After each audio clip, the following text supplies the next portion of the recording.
Professor Kithra walked slowly into the large classroom, her purple robes flowing behind her. The morning light from 3 different suns streamed through the tall windows of Andromeda University's main building. She had been teaching galactic ecology for over 20 years, but today felt different somehow. The classroom was full of young students from all over the galaxy. In the front row sat a group of Altarians with their shiny green scales catching the light.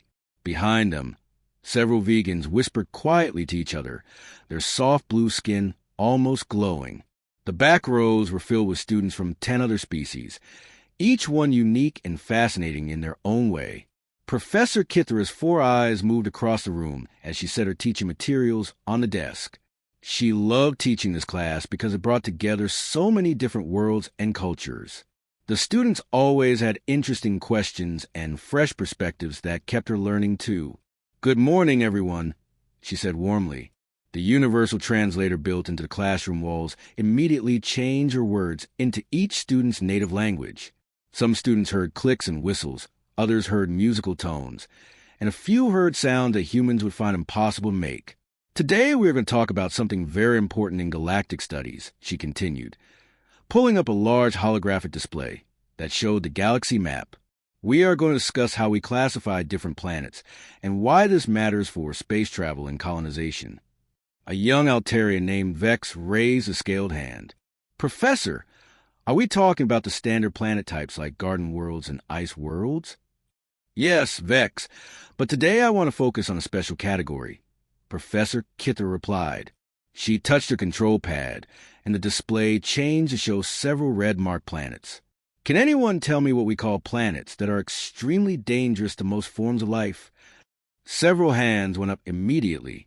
She pointed to a Centaurian student with 6 arms. "Deathworlds, Professor. Planets where most species cannot survive without major technological help." "Exactly right, Dara." Professor Kithra smiled, showing her small pointed teeth. "Death worlds are rare, but they do exist. They usually have extreme weather, dangerous life forms, or environmental conditions that make them nearly impossible to live on safely." She clicked to the next display, which showed a list of known death worlds. The students leaned forward, interested to see these legendary dangerous planets that most people only heard about in stories.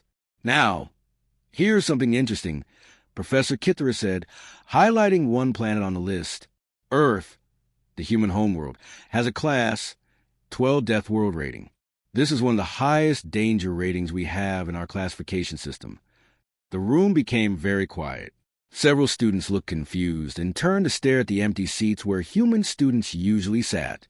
Today, the 3 human students who normally attended this class were absent due to a field trip to study volcanic activity on a nearby moon. Tala, a gentle vegan student known for her quiet voice, slowly raised her hand. Her blue skin had turned slightly pale, which happened when vegans were confused or worried.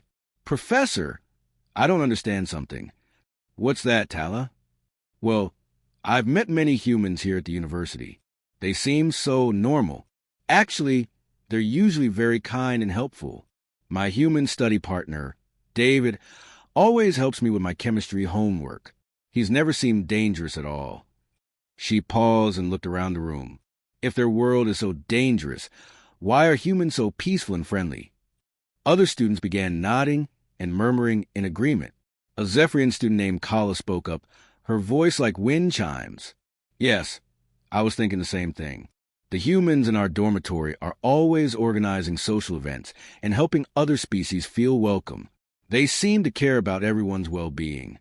Professor Kithra stood still for a moment, realizing she had never really thought deeply about this question before. She had always just accepted the planetary classification as a scientific fact. But now her students were asking something that made her curious too. "You know what?" she said slowly, her 4 eyes blinking in sequence as she thought. "I've been teaching about planetary classification for decades, but I've never actually asked a human to explain their homeworld to us directly." The students perked up with interest. They loved when Professor Kithra decided to bring in guest speakers, especially when they were from unusual or interesting worlds. "I think this calls for some expert knowledge," she continued, already forming a plan in her mind. I'm going to contact Dr. David Mitchell from our Human Studies Department. He's one of the few humans on our teaching staff, and he actually grew up on Earth before coming here to teach. The classroom buzzed with excitement. Students from different species began chattering in their various languages, creating a symphony of clicks, whistles, musical tones, and other sounds. "Professor, when will he come speak to us?" asked Vex, his green scales brightening with anticipation. "I'll send him a message right after class today. If he's available, perhaps he can join us next week and help us understand why Earth is classified as such a dangerous world, despite producing such seemingly gentle people." As the students filed out of the classroom at the end of the period, they were already discussing what they might learn. None of them had any idea that they were about to discover something that would completely change how they thought about humans, and perhaps make them understand why their human friends were so remarkably adaptable and resilient compared to other species in the galaxy. The following week, students filled the lecture hall much earlier than usual. Word had spread throughout the dormitories about the special guest speaker, and even students from other classes had asked permission to attend. The excitement in the room was almost electric as beings from 12 different worlds waited to finally understand the mystery of Earth. Dr. David Mitchell walked through the main entrance right on time, carrying a small silver device that most students recognized as a standard data crystal. He was tall for a human, with graying hair and kind eyes that crinkled at the corners when he smiled. His casual demeanor immediately put the nervous students at ease. "Good morning, everyone," he said, his voice carrying easily through the large room. "Professor Kithara tells me you've been wondering about my homeworld. I have to say, I'm excited to share this with you." He connected his data crystal to the room's holographic system, and immediately the space above their heads filled with a beautiful image.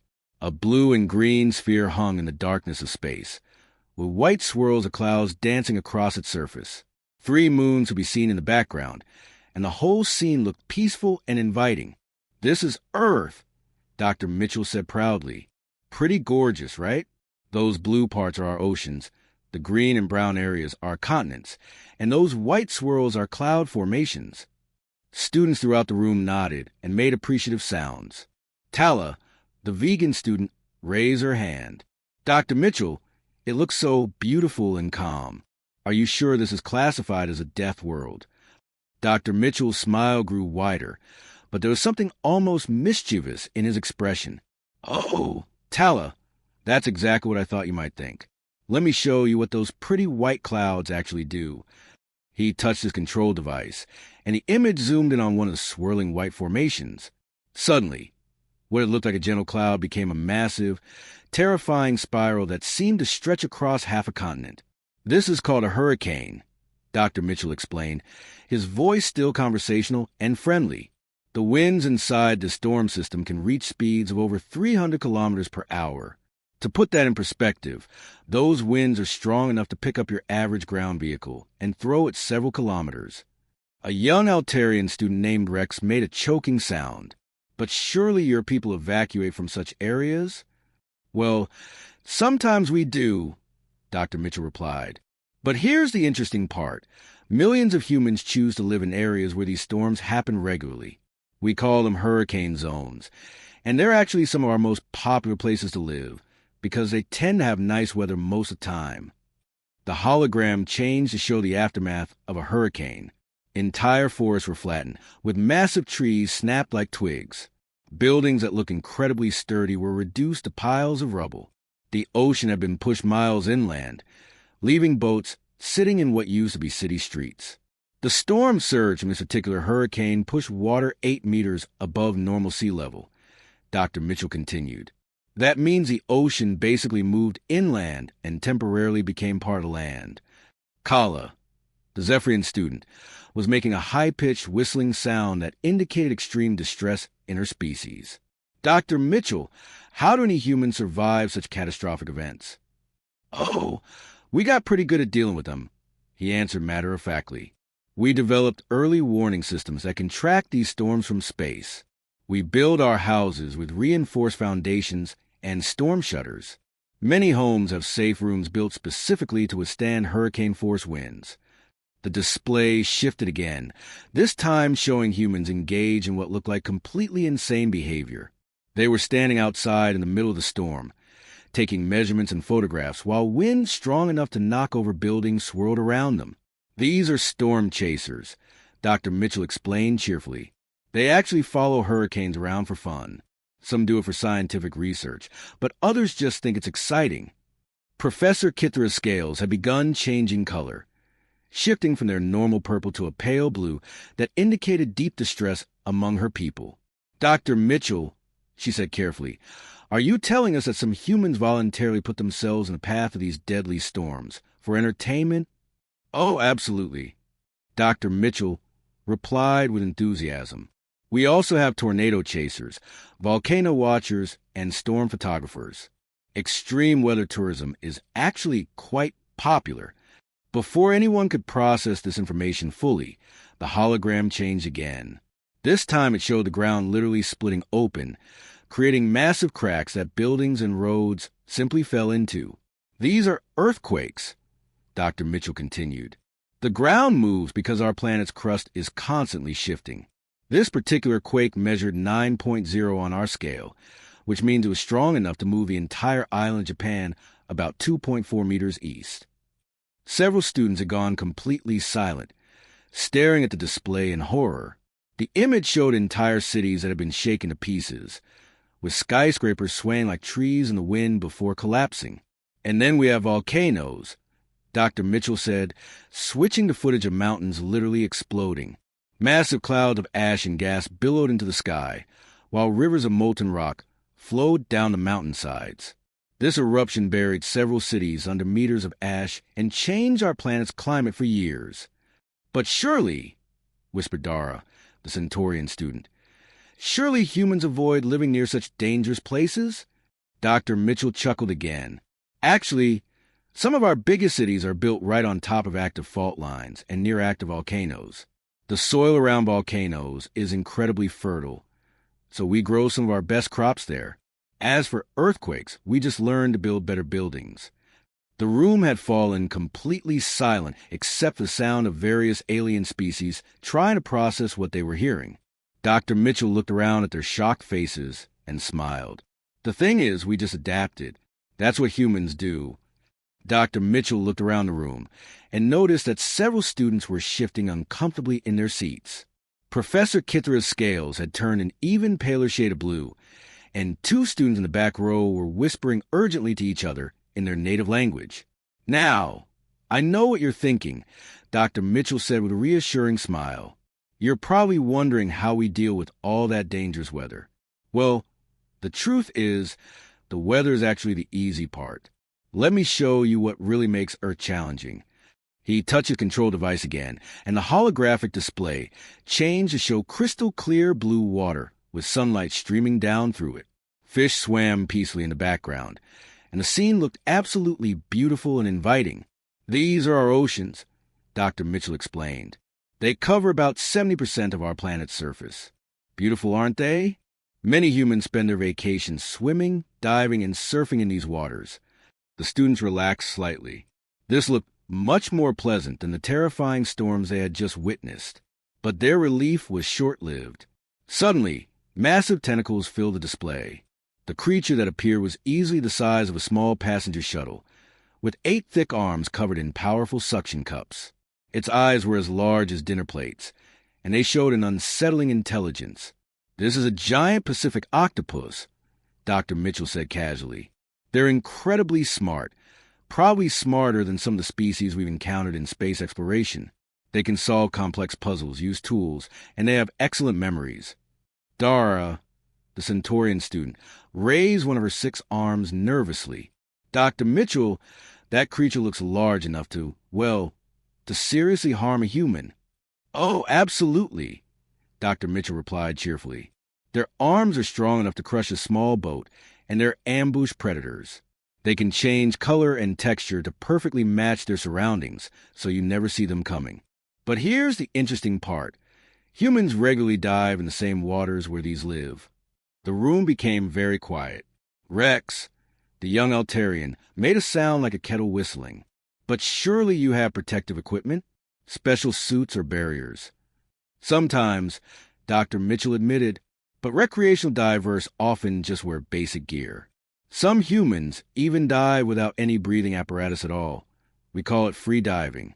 They hold their breath and swim down at depths where these creatures hunt.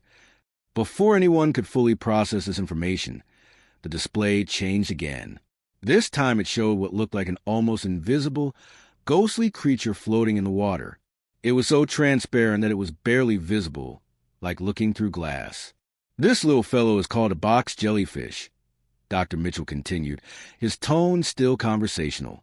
"They're about the size of a basketball, and they're almost completely invisible when they're in the water. One touch from their tentacles delivers enough venom to kill 60 adult humans within minutes." Tala, the gentle vegan student, made a sound like crying. "Dr. Mitchell, surely humans avoid waters where these creatures live?" "Well, not exactly," Dr. Mitchell replied. "They live in some of our most popular beach areas.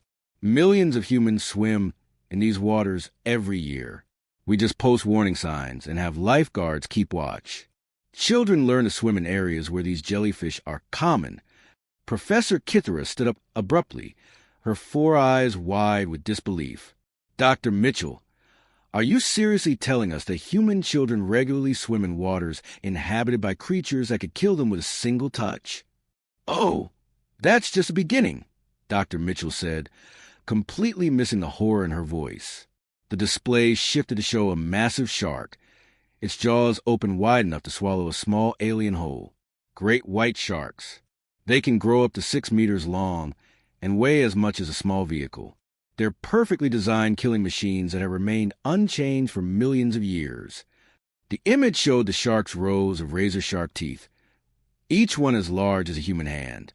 They can bite with a force of over 1.8 tons per square inch. That's enough pressure to cut a human completely in half. 2 students in the back row quietly gathered their belongings and slipped out of the room. Several others were making distressed sounds in their native languages. "But wait, there's more," Dr. Mitchell continued, seeming to enjoy his presentation. The display changed to show what looked like a friendly, furry creature standing on its hind legs. Brown bears. They look cuddly, but they can stand 3 meters tall and weigh up to 680 kilograms. They're fast enough to outrun most humans and strong enough to break down the walls of our houses. Kala, the Zephyrian student, was making a continuous high-pitched whine. "Dr. Mitchell, where do these terrifying creatures live?" "Oh, all over the place," he replied happily. "Some live in our forests and mountains, others in our suburbs. We have venomous snakes that hide in people's gardens, spiders that live in houses, and microscopic bacteria that can kill a human in just a few hours." The hologram showed a suburban neighborhood that looked peaceful and normal, but then zoomed in to reveal deadly snakes coiled under garden plants, venomous spiders in corners of houses, and microscopic organisms invisible to the naked eye. "The really interesting part," Dr. Mitchell continued, "is how our bodies adapted to all this. Humans developed immune systems so aggressive that they sometimes attack our own healthy cells by mistake. We call these autoimmune diseases, and they're quite common." Professor Kithera sat down heavily, finally beginning to understand something that had puzzled her for years. "Dr. Mitchell," she said slowly, "are you telling us that humans evolve on a planet that is constantly trying to kill them?" "Pretty much," Dr. Mitchell replied with a shrug. "But that's just how things are on Earth. You adapt or you don't survive." By this point, nearly half the students had quietly left the lecture hall. Those who remained sat in stunned silence, trying to process everything they had heard. Professor Kithera's scales had turned almost white, which among her people indicated a state close to panic. Dr. Mitchell noticed a change in the room's atmosphere. His friendly, casual demeanor slowly shifted, and for the first time during his presentation, his expression became more serious. He looked around at the remaining students with something that might have been pride in his eyes. "Now, I know what you're all thinking," he said, his voice taking on a different tone. "You're wondering how any species could possibly survive on such a hostile planet. How could humans develop any kind of civilization when everything around them was trying to kill them?" He paused and looked directly at Professor Kithera. "But here's the thing that really sets humans apart from every other species you've studied in this class. We didn't just survive Earth. We didn't just adapt to it. We conquered it." The holographic display changed dramatically. Instead of showing natural disasters and dangerous creatures, it now showed something far more unsettling. Vast cities stretched across landscapes where ancient forests used to grow. Massive concrete structures channeled rivers that had once flowed freely for millions of years. Entire mountain ranges had been carved away, leaving behind terraced slopes and enormous excavation sites. "This is what Earth looks like now," Dr. Mitchell explained, his voice steady and matter-of-fact. "Those forests I showed you earlier, most of them are gone, replaced by human settlements. Those dangerous rivers that used to flood and destroy everything in their path, we moved them. We built concrete channels and told them exactly where they could flow." Rex, the young Altarian student, was staring at the display with his mouth hanging open. "Dr. Mitchell, are you saying that humans actually changed the physical structure of their entire planet?" "That's exactly what I'm saying," Dr. Mitchell replied. "We eliminated most of the megafauna that threatened us. Those giant predators that hunted our ancestors, they're mostly extinct now. We hunted them down and removed them from the ecosystem." The display showed before and after images that were truly shocking. Ancient landscapes filled with massive creatures gave way to modern human cities. Dangerous swamplands became organized farmland. Wild rivers became controlled waterways with locks and dams. "Let me give you some specific examples," Dr. Mitchell continued. New York City, one of our largest population centers, was built on what used to be wetlands filled with dangerous predators and disease-carrying insects. We drained the swamps, killed off the threats, and built a city for 8 million humans right on top of it. Tyler raised a shaky hand. "But surely you chose safe locations for your other cities?" Dr. Mitchell smiled, but there was something almost predatory about it now. Los Angeles, another major city with 4 million inhabitants, was built directly on top of multiple active earthquake fault lines. San Francisco, which houses nearly 1 million humans, sits right next to one of the most dangerous earthquake zones on the planet. We knew these places were dangerous, and we built our cities there anyway. The holographic display showed these cities in all their massive glory, towering skyscrapers reaching into clouds, millions of lights stretching to the horizon, transportation networks that move millions of people every day. "But why?" whispered a brave Rigelian student named Core. "Why would you choose to build in the most dangerous places?" Dr. Mitchell's smile grew wider. "Because we could. Because we learned that we didn't have to fear our planet anymore. We could make it work for us instead." The display changed again, showing some of humanity's greatest technological achievements. Massive power plants that split atoms apart, harnessing the same forces that powered stars. Enormous dams that controlled entire river systems, providing water and electricity to millions of people. Machines the size of mountains that could move millions of tons of earth and rock. "We learned to harness the planet's own power," Dr. Mitchell explained. "We split atoms and turned that energy into electricity for our cities. We redirected rivers to provide water wherever we wanted it. We built machines that could level mountains when they got in our way." The images were staggering. Humans had created structures that dwarfed anything the alien students had seen on their own worlds. Space elevators stretched from the planet's surface up into orbit. Massive orbital stations housed thousands of people in space. Underground cities extended kilometers below the surface. "We took a world that spent millions of years trying to kill us," Dr. Mitchell said quietly, "and we made it serve us instead. We turned our greatest enemy into our greatest tool." Professor Kithara stood up slowly, her 4 eyes focused intently on Dr. Mitchell. "Are you telling us that humans are essentially a species that conquered an entire Deathworld and then decided to expand into space?" "That's exactly right," Dr. Mitchell replied. "Once we figure out how to make Earth work for us, we looked up at the stars and decided to do the same thing out there." The room fell completely silent. Several students were visibly trembling, finally understanding what they were really dealing with when they interacted with their human classmates. The lecture hall had become eerily quiet. Only about a third of the original students remained, and those who had stayed seemed to be in a state of shock. Professor Kithara slowly rose from her seat, her 4 eyes never leaving Dr. Mitchell's face.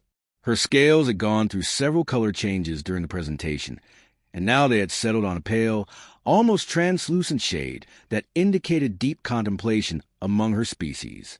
Dr. Mitchell, she began carefully, choosing her words as if she were walking through a dangerous minefield. Let me make sure I understand what you've just told us. She paused, gathering her thoughts. You're saying that humans are essentially apex predators who became so successful at dominating their death world that they decided to explore space instead of continuing to conquer their own planet? Dr. Mitchell tilted his head slightly, considering her words. The room was so quiet that the soft humming of the building's life support systems seemed loud in comparison. You know, Professor, that's actually a pretty accurate way to describe it. I never really thought about it in those terms before. He walked close to the front row of students, his hands clasped behind his back in a relaxed manner that somehow made him seem even more unsettling to the alien students. We are curious by nature. That's probably one of our strongest characteristics. Once we have figured out how to not just survive on Earth, but actually thrive and control it, we naturally started wondering what else was out there in the universe. Rex, the young Altarian student, was staring at Dr. Mitchell with a mixture of fascination and terror. Dr. Mitchell, he said slowly, when you say you conquer your planet, you mean your entire species worked together to do this? Oh, yes, Dr. Mitchell replied with a nod. It took us thousands of years, but we did it as a species. We shared knowledge, built on each other's discoveries, and passed information down through generations. Every human alive today benefits from the accumulated knowledge of billions of humans who came before us. Kala, the Zephyrian student, made a soft whistling sound. But that means every human carries a genetic memory of survival on a death world. Every human is descended from survivors of the most dangerous planet in known space. That's right, Dr. Mitchell confirmed. And I think that helps explain why we might seem different from other species you've encountered here at the university. We're used to everything trying to kill us. We're used to solving deadly problems every single day. What seems impossible or terrifying other species often just seems like another challenge to us. Professor Kithra began pacing slowly in front of her desk, her mind working through the implications of what she had learned. This explains so much, she said, almost to herself. Why human students adapt so quickly to new environments. Why they're so good at emergency situations. Why they remain calm when other species panic.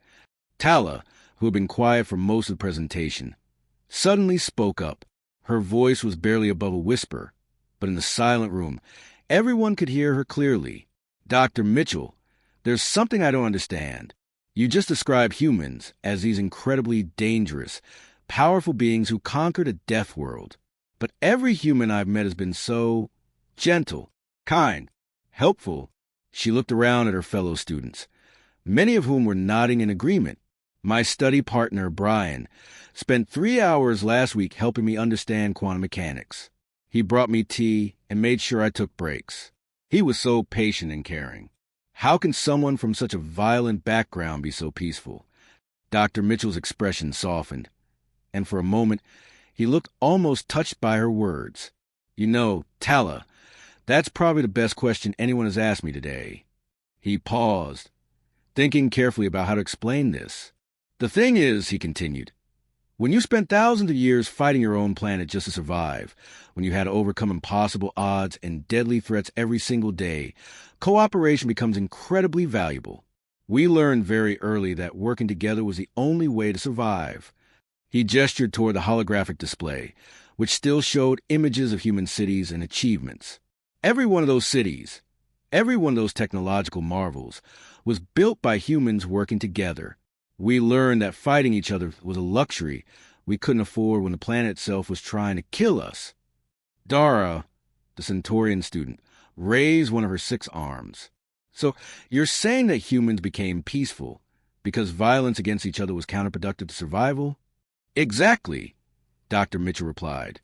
And when we finally made it into space and met other intelligent species, cooperation seemed like the obvious choice. Why would we want to fight with you when we could learn from you instead? Why would we want to make enemies when we could make friends? He looked around the room at the remaining students, his expression warm and friendly. Besides, after spending millennia fighting deadly storms, earthquakes, predators, and diseases, Working with peaceful, intelligent alien species seems wonderfully easy by comparison. Professor Kithra stopped pacing and looked directly at Dr. Mitchell. So humans chose cooperation over conquest when they entered galactic civilization because cooperation had been essential for survival on their home world? Pretty much, Dr. Mitchell agreed. We'd rather be friends than enemies. It's more practical, more interesting, and honestly, much more pleasant. As the remaining students began to pack up their belongings, moving more slowly than usual as they processed everything they had learned, Professor Kithra approached Dr. Mitchell. "Thank you for this illuminating presentation, Doctor," she said, though her scales were still pale with residual shock. "I think my students will need some time to process all of this information." "Of course," Dr. Mitchell replied cheerfully, gathering his data crystal. "Oh, and if your students are interested, I'd be happy to come back next week and show them some Earth nature documentaries. I have some wonderful footage of Australian wildlife that I think they find fascinating." Professor Kithra's scales instantly turned white with terror. Perhaps we'll discuss that later, Dr. Mitchell." She watched him leave the classroom, whistling a cheerful human tune, and finally understood why humans had adapted so quickly and successfully to galactic civilization. When you were raised on a Deathworld, the rest of the universe probably seemed almost peaceful by comparison.